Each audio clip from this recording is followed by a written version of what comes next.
Hi, this is Ed, and I'm in San Diego, as you could see, or maybe you don't know this is San Diego. This shot was not mine. I didn't take this one. This was a gift from the CEO to me, CEO of the San Diego Regional Economic Development Organization and Convention Visitors. And what you're looking at in the middle of that screen is the San Diego Convention Center, stretched out left to right.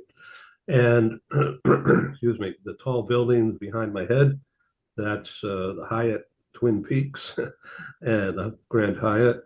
And where I'm coming from is a low-rise condo behind uh, those Twin Peaks, looking out towards the ocean. And what you're seeing in the foreground here, just so you know, is a man-made development that was donated by a group of very wealthy people. So there's absolutely no tax dollars connected with this huge thing. It's a recreation area, and behind it is what's called the Radiant Shell. The symphony orchestra plays there, and other rock and roll type acts like Beach Boys or James Taylor is coming in soon. And in warmer weather, it's just a beautiful place to be at night.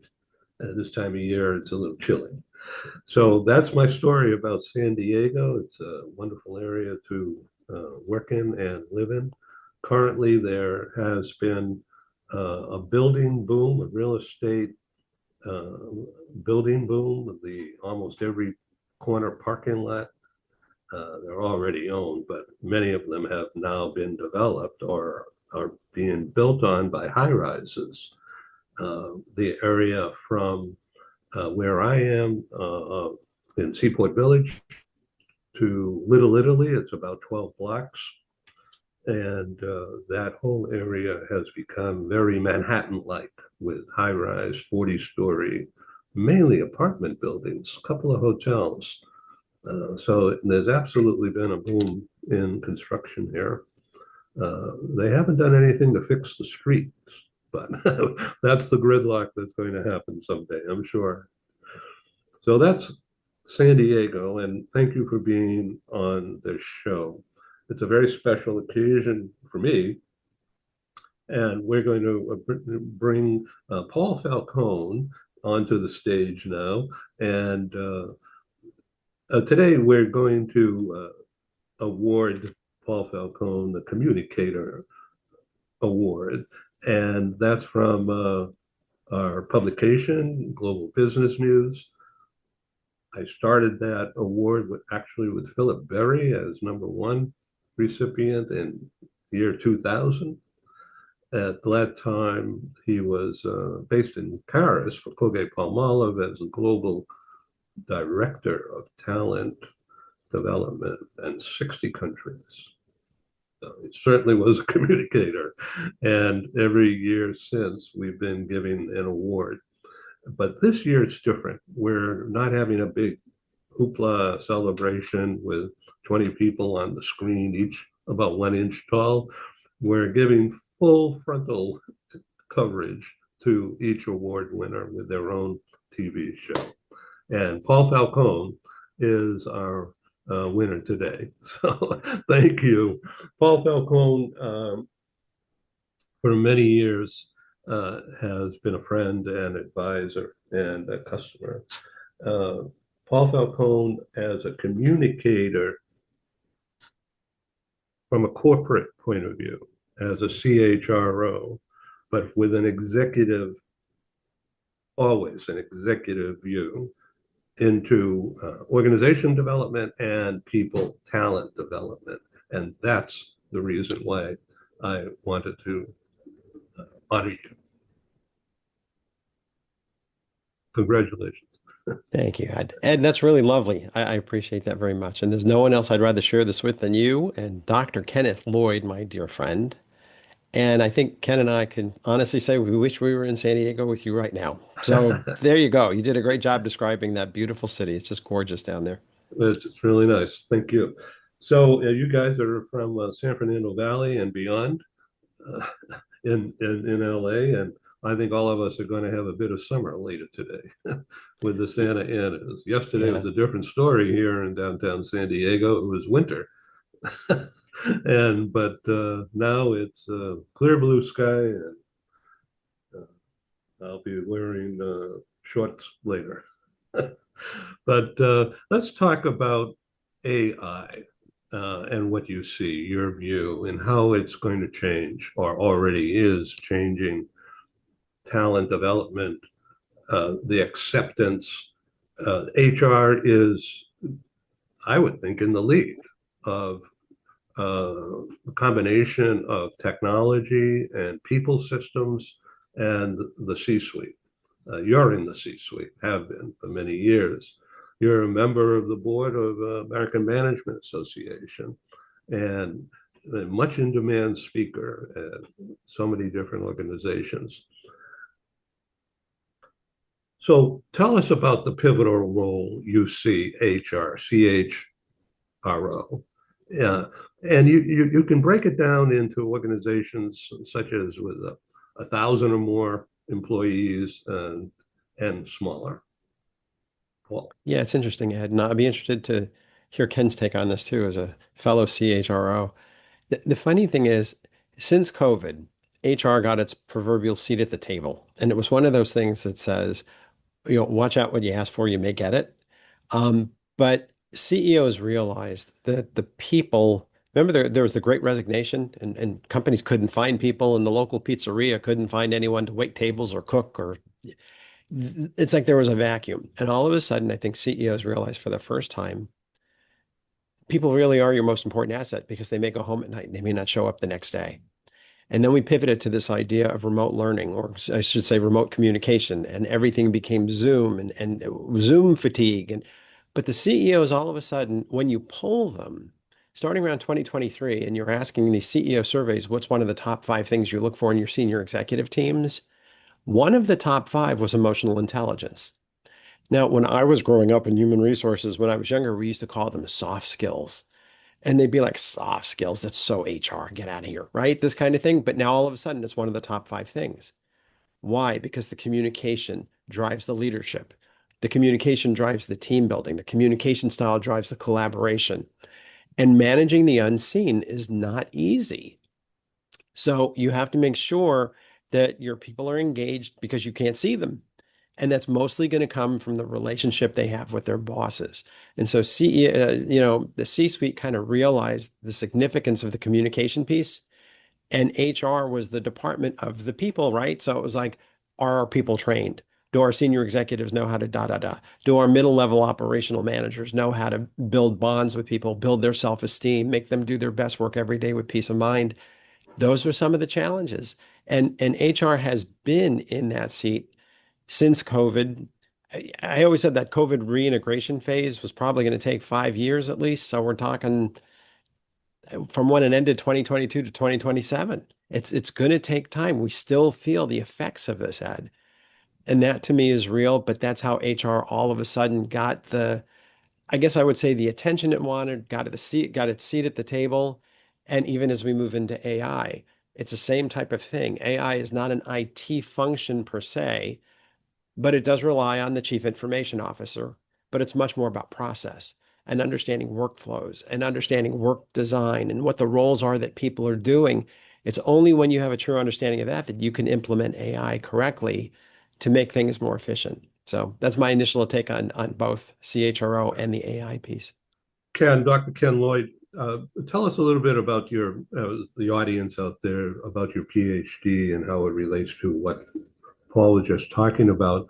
And also, I want to ask you, Ken, to begin a dialogue with Paul, and I'll just listen about do CEOs know how to behave around HR today?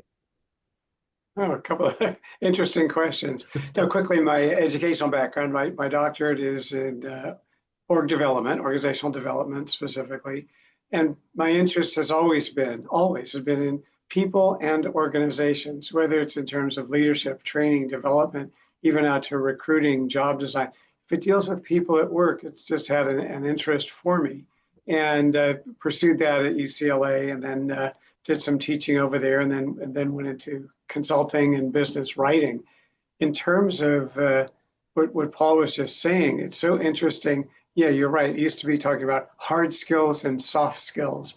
And the hard skills are technology, the analytics, and all, and soft skills is being nice to people and all that simplistic stuff. And now it's really so much deeper, and an understanding of what is really part of effective leadership and management in an organization. And it is that understanding, a key quality being empathy, that managers and leaders learning to understand their employees and treating them as individuals and building around them. In terms of chief executive officers relating to human resources, I totally agree with Paul. We've seen recent changes in part as a result of, or certainly along with, what occurred during the COVID pandemic, and recognizing that, gee, there is something more to HR than handling the payroll and overseeing recruitment and maybe running in when employees are in a combat situation with each other, but really as a profession that is very important as part of the C-suite from the strategy standpoint, from building the organization, and certainly in terms of collaboration and cooperation and helping align employee goals with the goals of the organization itself. So it's a real evolutionary change, but it's moving along at a very nice pace. Yes, AI has a role in this. It's not that we're turning things over to AI. We have to be very careful and judicious in that area, because we still know, like humans, AI is not perfect. And it's not something we can say, oh, let AI do it and walk away, but rather using it as a tool, as a support element. And still the human element is critical to make AI even that much more effective. Cool. Totally agree. The funny thing about it all is it's coming at us too quickly. I mean, I hate to say it, but we're part of a 24/7 news cycle.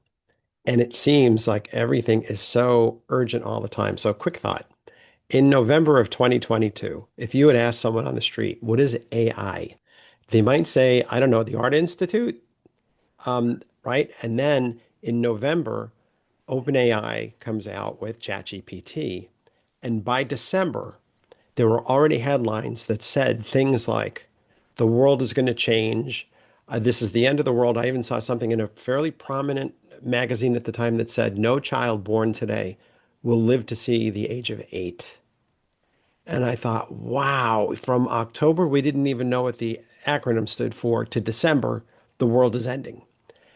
There's a lot of noise out there, Ed. And one of the things that when you look at so much going on geopolitically, economically, where Americans are finding themselves, the challenges happening all over the globe in the industrialized nations, there's so much out there. The employees can't necessarily leave it at the doorstep when they walk in your office or they walk onto your shop floor.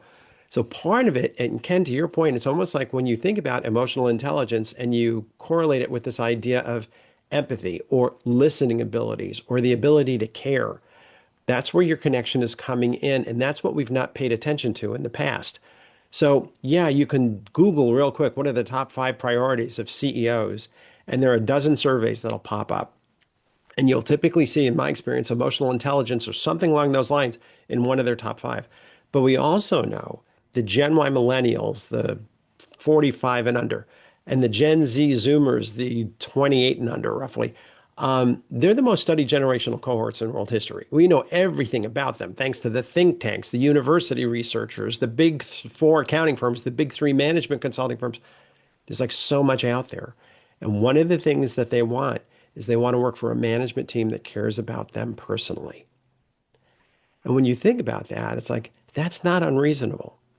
And we've all been affected by COVID. We all lost 3 years, either of our high school years, our college years, our first years in business, or whatever it happened to be. There's a healing that has to take place. And if you look to one department that can hopefully bridge that gap and make that healing happen, HR would be the one, because you do think of it as the people department.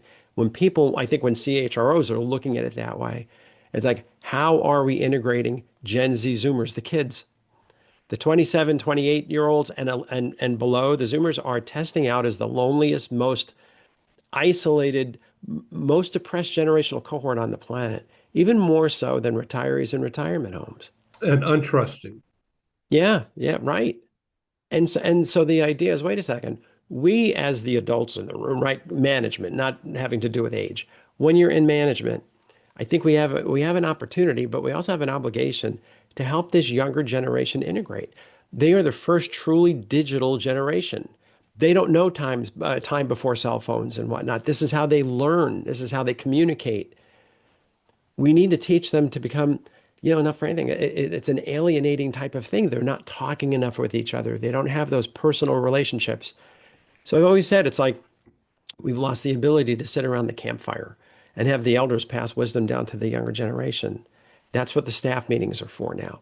This is how you bring these younger generations up so that they understand how do you develop friends at work and how do you develop mentors at work.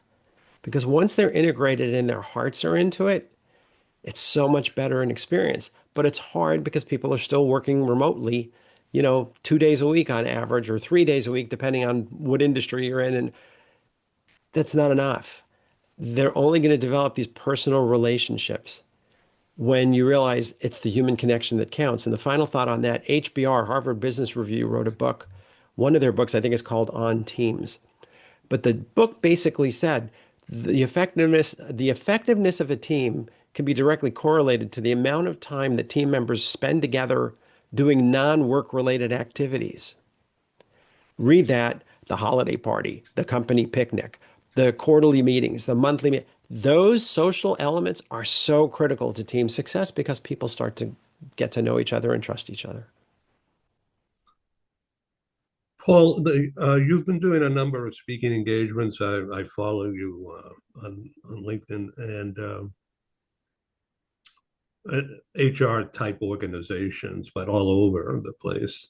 And our Gen Z is showing up at those. Oh yeah. Yeah, they definitely are. There's a hunger out there, Ed. We're not identifying it. It's very easy to sit back and say, oh, Gen Z wants the corner office by the time they're 30. But I always tell people, be careful. That's what my father said about me, and I'm a boomer. So do you know what I mean? It's like we tend to dismiss the younger generations. This time it truly is different, though. It's different than any other generation in the past in the sense where that electronic connectivity has really hurt them, has really isolated an entire generation. And I do think we have a responsibility to bring them back into the tribe, so to speak, to bring them back into the family, whatever metaphor you want to use. I think when CHROs are thinking in that mindset, it's one thing to think, well, how's the business operating? I understand that. Oh, I get that too. But what's our moral obligation? One of the books I'd written is on workplace ethics. And it's like, what are we doing when you're talking about mastering ethics and really sustaining a moral workplace? That's part of the HR suite. And also, that is one of the top 5 things that the Gen Y and Gen Z want. They want to work for an ethical employer. When you think of corporate social responsibility, environmentalism, sustainability, that's an element of it. But people want to know that they're working for an organization that's making the world a better place. To the degree that you can build your operation around those types of things, even, putting in the trash container where you put bottles and you put cans and you put paper, cardboard, it's making the world a better place. It's small, it doesn't cost much, but boy, it can make a difference because people feel like the organization is trying and our goals and our values are aligned. So HR is pivotal to communicating from within the organization, particularly down, and come at almost being a social director or a university president. So, what about the transformation of a place to work into quote unquote a university? Yeah, Ken, I want to see what you think because you're in that CHRO suite too. But for me, it's almost like people think of the HR department as the culture of the organization. If you've got an HR department where, oh, the head of HR is really cool, he's really nice, you should really get to know him. I've never spent any time with him that I didn't walk away with some really great ideas. He really cares. It's the top of the organization that makes the difference. So if the CHRO is someone who is distant, if the CHRO is someone who is not looking to engage people, that can affect the entire organization because people do oftentimes think of the HR department as kind of the heart and soul of the place. It's like they dictate what that culture is. Now, granted, it's going to come from your C-suite, your CEO, CFO, COO. I get that. But those are roles. If you're thinking about a department that people typically think this is what our culture is, they kind of naturally go to the HR function. And it's like if they love HR, they tend to love the company. If they don't like HR, it's like, oh, this company, blah, blah, blah. No one cares. And that's kind of what my experience has been. Ken, in your CHRO suite, have you kind of seen similar? What are your thoughts? Yeah, no, absolutely. And it's so interesting because while some will think of HR as some tangential department off to the side, it does play a critical role in terms of employee commitment and interest in the organization and sense of belonging, cooperation, collaboration. HR can play a key role, just as you said, by some of the easy to fix issues. Let's put out some recyclable containers and let's enhance the ways employees can meet informally, whether it's a coffee bar, so they are communicating more and not as isolated. And at the same time, there's such a huge paradigm shift. When young employees used to come into the workforce, labor force, they were, if you will, taught by the experienced employees. And some of that mindset still prevails. Come on in, we'll teach you how to do this and how to do that. At the same time, as in quotes, more senior, AKA older employees, we have to recognize that there's so much we can learn from them. And to listen to them, to their ideas, their inputs, their creativity, their ways of approaching the job. And certainly in terms of technology. I mean, I know if I can't find something on my phone, my 9-year-old granddaughter will find it in 2 seconds. We can learn from them instead of having this rift and recognizing at the same time, these younger generations are moving into the majority of the labor force and the workforce. And that whole paradigm shift is going to continue to have an impact. But there's so much we can gain from them as well as from us. If we go along with what Paul is saying, with the idea of communication, listening, and empathy that can be demonstrated and implemented by the HR team and building from there. Is Paul, is Gen Z, this is just a question to generate more conversation, is Gen Z able to be more agile than boomers? Yeah, yes. The thing, Ed, I keep going back to these surveys. I'm sorry. When you look at these top 5 priorities that CEOs have, agility, flexibility, and adaptability, change readiness is one of the 5 boxes. And one thing the young ones, it's always going to be, I mean, I hate to sound it, but the younger ones are coming in and they want to, burnish their brand. They want to reinvent things.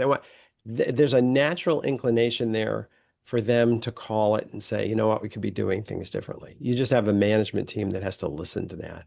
Ken, to your point, when they talk about upskilling, reskilling, and everything else, there's also the concept of reverse mentoring. And the example I always give is the movie The Intern with Robert De Niro and Anne Hathaway. And it is one of the cutest movies you'll ever watch, but it's great for team building. Everyone should watch that movie because it talks about there was so much to be learned. I won't give away the plot, but by the elder intern, right? The person who was retired who applied for an internship in a startup company where everyone was so young and they wanted the wisdom of the elder. And so Robert De Niro comes in and becomes the hero. I won't go more than that, but it's a team building activity. So yeah, there's a natural energy that comes from every new generation to reinvent things. The wiser elders hopefully will be able to channel that in a healthy direction. But it comes from, again, mutual cooperation. We have much to learn from them, just like they have to learn from us. And I watched that movie. Wasn't that a great movie? I learned from it. And the way that, of course, he's a great actor. So whoever the screenplay writer was, I forget, but whoever the screenplay writer was, they were really tuned in on an older person like me or you would ignore the kids. And Oftentimes. and the kids noticed and says, hey, boomer, smarten up. We're your future. And that broke the ice. Something like that happened. Yeah. And it was just beautifully done on screen. And from that moment on, they collaborated much more. Correct. And then I'll tell you one more thing. And when you think about CHRO, you have to think of the word talent. The idea is talent scarcity is here to stay in all the industrialized countries for the rest of this century. There's a great book out there called The Next 100 Years. Like So, yeah, excuse me, are you saying talent scarcity, not the numbers, but the capability, the trained, that's what's scarce, right? both. And I'll tell you, here, it's a great question. Thank you for bringing that up. In November 2022, the world had 8 billion human beings. When I was born in 1963, the world had 4 billion.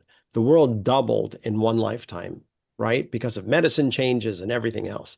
So you would think one thing we've got is people. And it's not true. Where most of those people were born were in the non-industrialized nations. The industrialized nations are all suffering from talent scarcity, and this will be the rule, the law of the land. That Robert Friedman, George Friedman book, The Next 100 Years, talks about that. I like these books that kind of, from these economists and these futurists, and they can look forward and say, what are all these major trends? But it's like, I think I've shared on your show before, China's one-child policy went on for 4 decades. It was never meant to go that long. South Korea has the lowest birth rate on the planet. Japan has 125 million residents. By 2040, I think that number is going to be under 100 million. The average age is going to be over 65. Who's going to do all the work? So we have to think about talent development, not just talent acquisition. Talent acquisition means you're a recruiter, you run an ad on LinkedIn or on Indeed.com, and all the fish jump in your boat. That's nice. That's not going to be. That was the baby boom generation when there were so many. The baby boom is gone by 2030, and it's replaced by Gen X, which is the baby bust. It's a generation only about half its size. Where are the people coming from in the industrialized nations? They're all going to face these same challenges. So, as a CHRO, you could look at that strategically and say, hey, we need to build our frontline operational leaders' abilities to grow internal talent. Where are the bottlenecks? Where can't we promote people? Well, we can't promote them to the manager level or the director level or whatever. Great. How do you build a roadmap? How do you build a training program to get people to stay within your company and promote? Those are the bigger strategic issues you really want to think about because talent scarcity will be offset by AI. Don't get me wrong. To the degree we don't know yet. But the bottom line is the human talent that we need to move forward, and not just us, but all the major economies out there are suffering. And if they're thinking about that now, they're wise to do so. And they should be thinking about succession planning. Ken, I want to get you involved here, but I first want to talk about recent experiences I've had with Gemini, which is the Google AI. And I'm a Gemini. So I'm a Gemini too. there's a kinship there. June 16th. Yeah.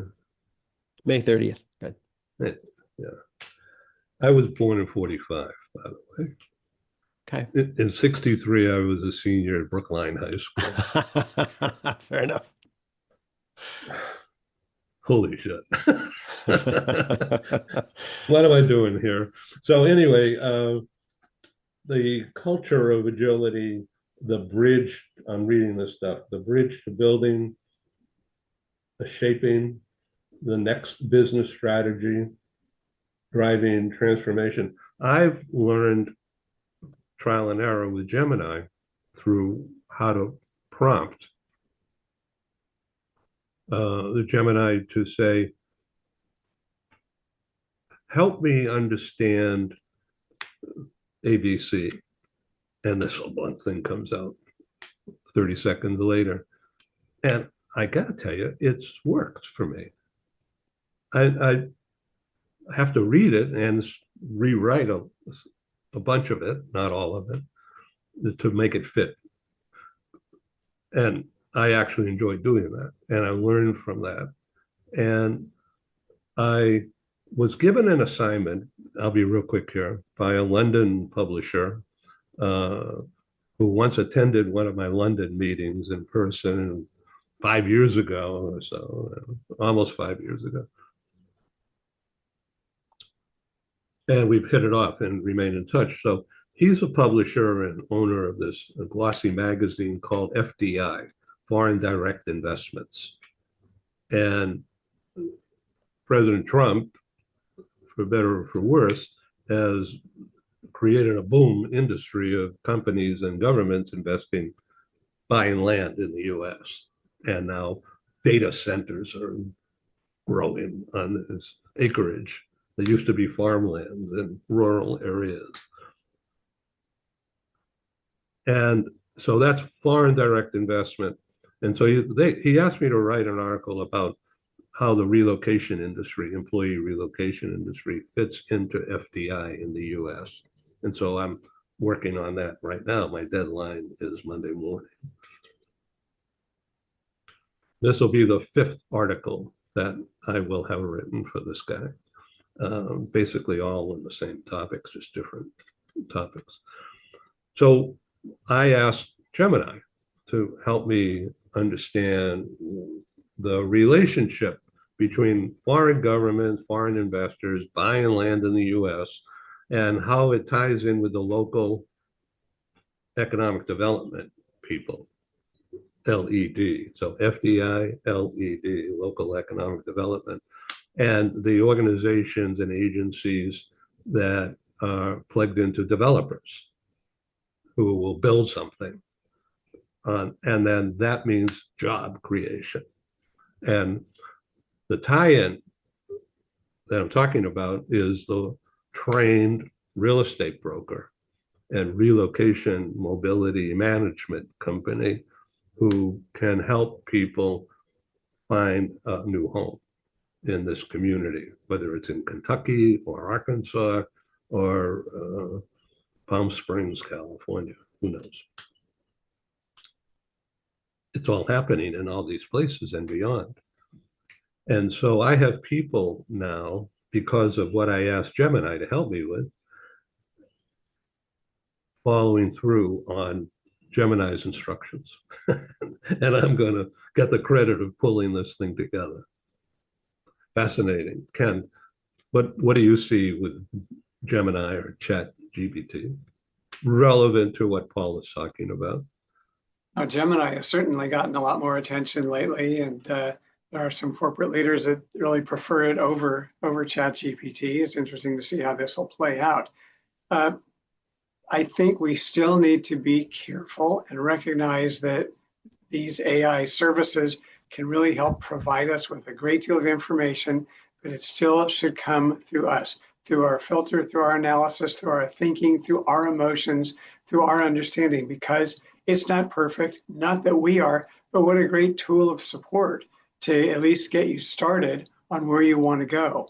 And certainly not just taking it and saying, yep, here it is, because it's not always right. And there are cases, certainly not in the all too distant past, of where AI has come up with totally fictitious information, inaccurate, citing lawsuits that never existed, judges that don't exist, precedents that were never set.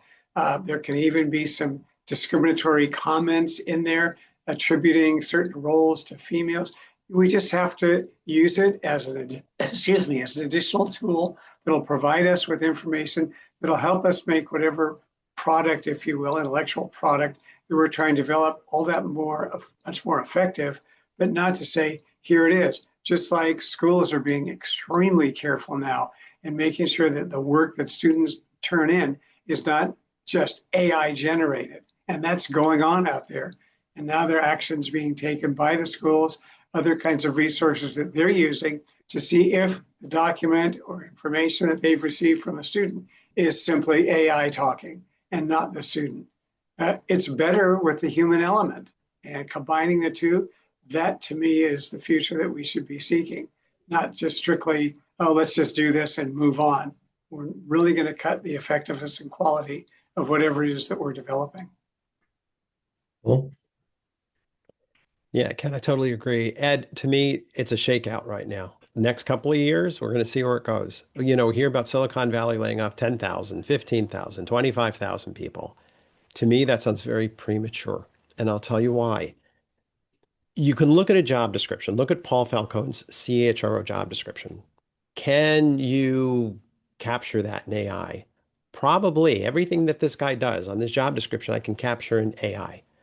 But the funny thing is, my job description is about 10% of what I do. I mean, do you know what I mean? There's so much more about relationships and knowing how to get answers. And the job description is really just a floor. It's just a minimum expectation. It's almost like when they say you have to be able to stand and lift things.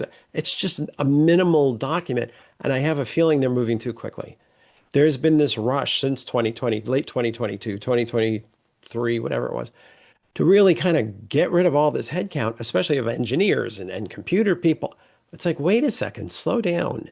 We don't even know what we don't even know about what's coming through AI and what sources they're pulling from.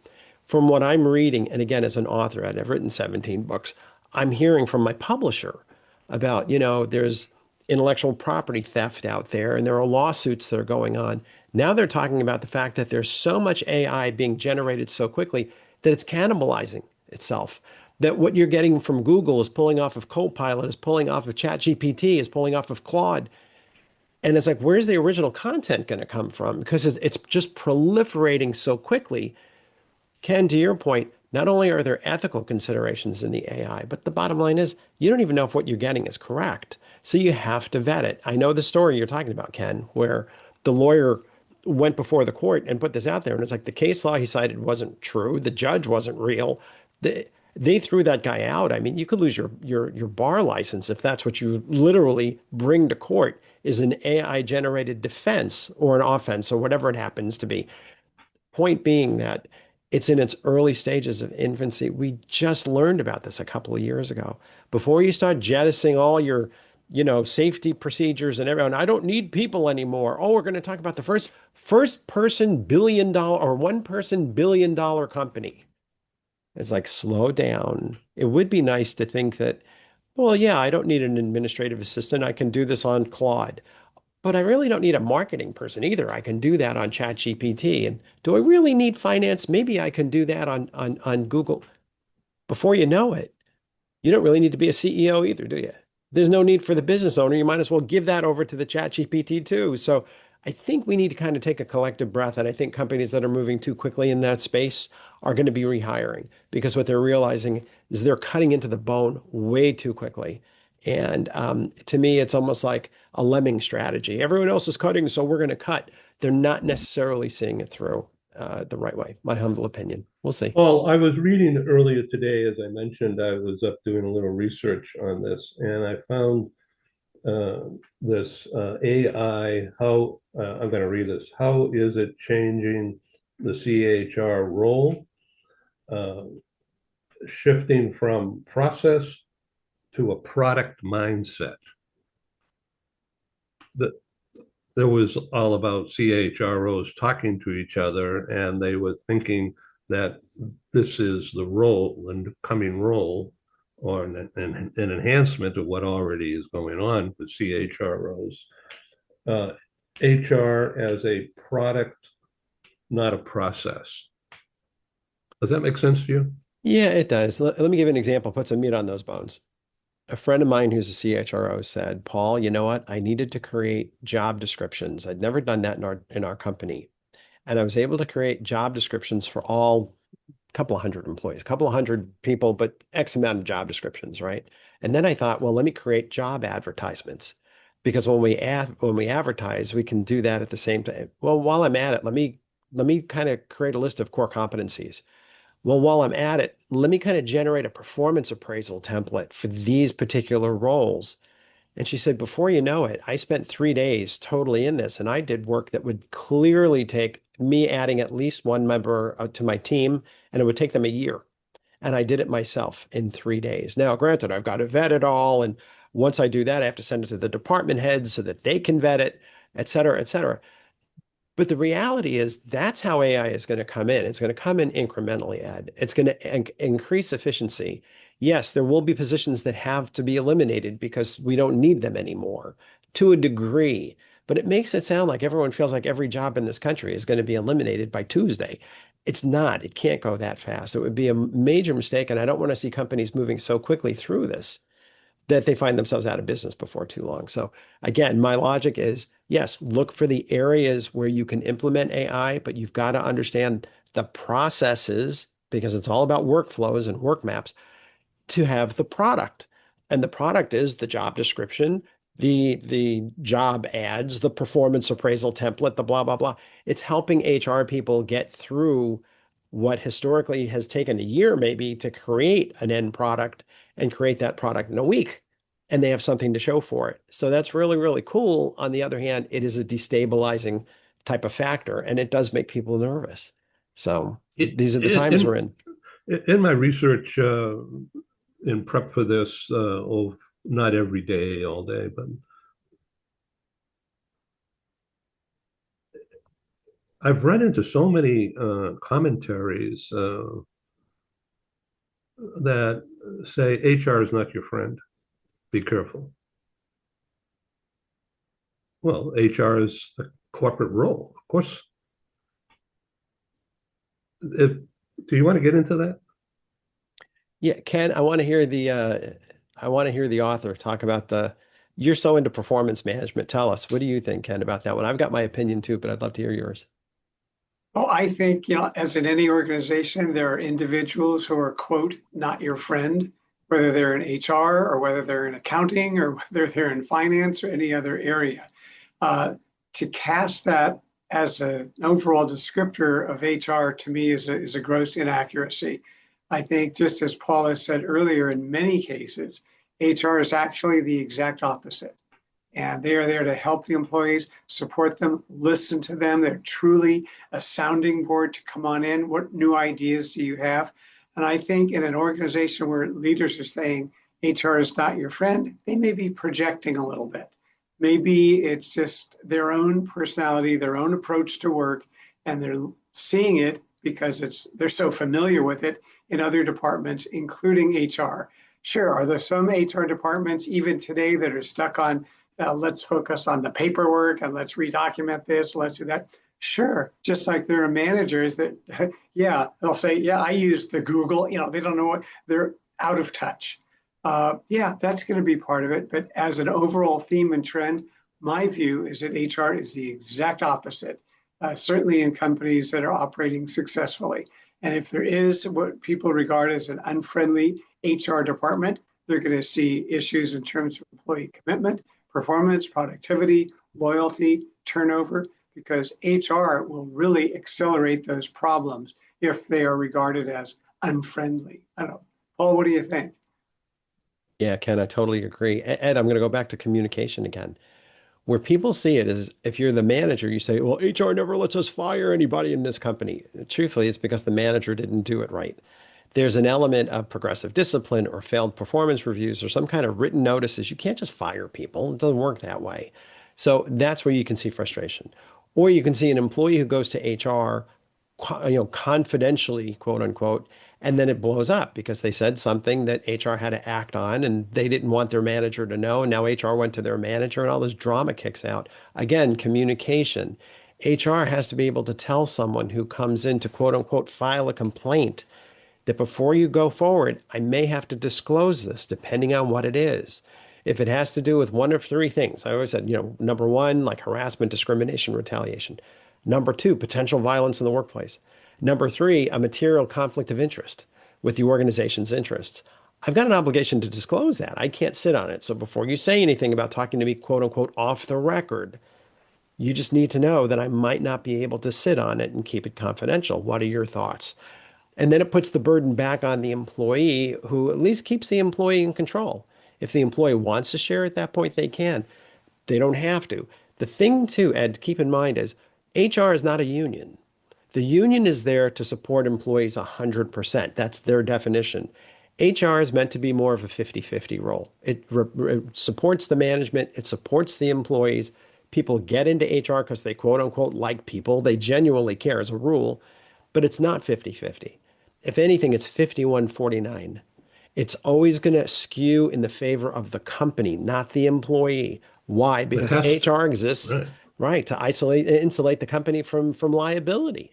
So, it isn't a 50-50 thing. They're not a referee. They do represent the organizational interests, and that is going to take precedent over the employee interests. But if they're good at what they do, they're great communicators. They explain to people up front before you say anything, you need to know I might not be able to keep it confidential. But the main driver for HR and the reason it exists is to protect the organization from liability. And I hate to say it, but Well, so does every department. You're either making money or you're saving costs. That's all that exists in business. That's why departments exist. So I think employees need to be a little more aware. Managers can't be so quick to blame HR for not letting them fire anybody. And it's just a little too much drama for my taste, which is why what I always did was when I went into a new company, lunch and learn, pizza's on me. Let's sit together with the management team and let's talk about this stuff. Because these are questions that they never had an opportunity to learn this stuff. Even if they had an MBA, they were talking about organizational development, organizational behavior, organizational design, these 30,000-foot view concepts. Who's teaching leadership in the trenches? Who's teaching how to communicate effectively, to set expectations, to build an environment of trust and respect? That's not taught. That you're supposed to figure out on your own. And that's not really fair. Managers who are great individual contributors don't just step into management and they're great managers. It's a different skill set. And I think that's where my books always filled the gap because they taught people how to do things. They knew what to do, they just didn't know how to do it. And teaching them to hold tough conversations, as an example, is something that makes them better leaders and more self-confident. Well said. We have 5 minutes left. Why don't you use my screen share and display uh, that stuff that you put Oh, I together? would love to. I thought you would never ask. So let's I almost see. forgot. Yeah, there you go. Okay, let's see. Wait, Ed, let me do this. I'm going to do slideshow Ta-da. from beginning. Ta-da. And the most important slide is yours, Mr. Cohen, the one that says Yeah. the world is watching. Not that Ken and I are nervous, but it's good to know the world is watching. That's important. Full disclosure. Full disclosure, my background, everyone, was I spent about 35 years in HR. So I was the CHRO of Nickelodeon Animation Studios and head of international HR for Paramount Pictures. I worked for the parent company Viacom for about a decade. I've also worked in healthcare at City of Hope. I've worked in biotech, and I've worked in financial services and private equity. Ed, to your point, I sit on the board of the American Management Association. I've been a columnist for SHRM for decades, the Society for Human Resource Management. And I've written 17 books with HarperCollins and the American Management Association. And you're wondering what those books are. So if you look over to the right, the orange one, the 101 Tough Conversations to Have with Employees, that's kind of my flagship book. And Ed, I am honored that you would give me the Communicator Award. I appreciate it. That book to me kind of encapsulates who I am. It's this idea of having an iron hand with a velvet glove, right? I've got very high expectations, but people will feel the velvet more than they'll feel the iron, so to speak. So I think you can do both, and you can do both successfully. The way you treat people makes such an incredible difference. And I'd like to think I've had very little turnover on my teams throughout my career. And I've helped people grow in their careers, whether it was at the company where I was working with them or elsewhere. And someone who I promoted to manager, first-time manager at Nickelodeon, is now the senior vice president of human resources at DreamWorks Animation. And I saw her recently and she said, Paul, I could have never gotten here without working for you. Boy, that's the gift. I would say leadership is the greatest gift the workplace offers because it allows you to touch people's lives and build their careers. It's really a special thing. When I launched my consulting firm in 2022, HarperCollins and the AMA came out with a 5-book series called the Paul Falcone Workplace Leadership Series. I was honored by that. On the far left, you'll see the book on workplace ethics. I've taught ethics for years at UCLA in the Extension School of Business and Management. They didn't really have anything. There was not, you had to use articles. There was no book. And I always wanted to write a book on managerial ethics and employee relations. To the right, you'll see the offense defense books. It's just the sports metaphor. Offense is growing, developing, motivating, and coaching. Defense is accountability, tough conversations, documenting discipline, structuring terminations. You have to know how to do all of those things. And finally, the last 2 books I wrote were part of HarperCollins' First Time Manager series. So they asked me to write the First Time Manager HR, which I was honored to do. That's the first book I ever wrote strictly for an HR audience. All my other books are for general management audiences. And they said, before you write that one, we want you to write a book that could pair with the other ones. Like someone picks up the First Time Manager sales, but ooh, look at this other book. Paul, think about what that other book could be. And I said, I don't have to think about it. Leading through crisis and disruption. Everything is about managing compound volatility. It's about, building the plane while you're flying it. We became adrenaline junkies during COVID. That's not changed all that much. We are moving so quickly these days and helping managers understand how to deal with individual problems, departmental and team problems, organizational problems, and even, broader societal problems like, an epidemic or whatever it happens to be, or the politics or whatever. And finally, Ed, what I did here is I put my contact info. My webpage is just paulfalconehr.com. And you can find me on LinkedIn and my Amazon page or my HarperCollins page, whatever is easiest. So, So, yeah. what you didn't say about your background is that you were in the UCLA marching band. I did not. You are correct. I was first trumpet. And so you learned how to blow your horn. I knew how to blow my own horn from a very early age, and I am very proud of that. Those were fun days for me. I was also, my summer job at the time was as a tour guide at Universal Studios. So every Oh, summer I had my tour guide job, and my claim to fame there was my tram sank in the Red Sea. So when the tour guide says part the waters and the Red Sea opens and the tram goes through, I was the one in the tram where it didn't quite make it out the other side. So there you go. I'm famous. this is the greatest story ever told on Global TV talk show. Thank you, Paul Falcone, and congratulations, Thank you, Ed. Communicator. Thank you for the And award. now the audience knows why Very I much appreciated. chose to honor you. Ken, what's your next book? Can you talk about it, or is it secret? It's basically a book to help, if you will, remove some of the clutter from our brains when we're at work. What's getting in the way? What kinds of we filled our brains with all sorts of extraneous information that can get in the way. So the idea is to identify it, clean it out, and replace it with some better thinking strategies. So that's what I'm working on. So again, I can go right to my bookcase, find yes. really good books. Look like at that. This. Wow. Paul Wow. Falcone books. You have good taste in authors, as I have all yours, Ken, so we're even. There we go. Yeah, and again, Paul, congratulations. It's a well-deserved honor. You're just a great communicator in every respect. I can't do it. Oh, Thank wait. you very much. Trying to get this book to show up. Oh, no. There's Ken's. I see it. Yeah, right. There we go. But the people who pick this up aren't dummies anymore. There you go. That's it. Thank you, guys. We'll get you this program for your library later today. Thanks for being on. That'd be wonderful. Thanks right back to you. Have a good one today, guys. Be well. Thank you, Ed. Thank you, Ken. Thank you. Thank Bye-bye. you. Bye. Thank you, audience, for hanging in there. Bye-bye. Bye-bye.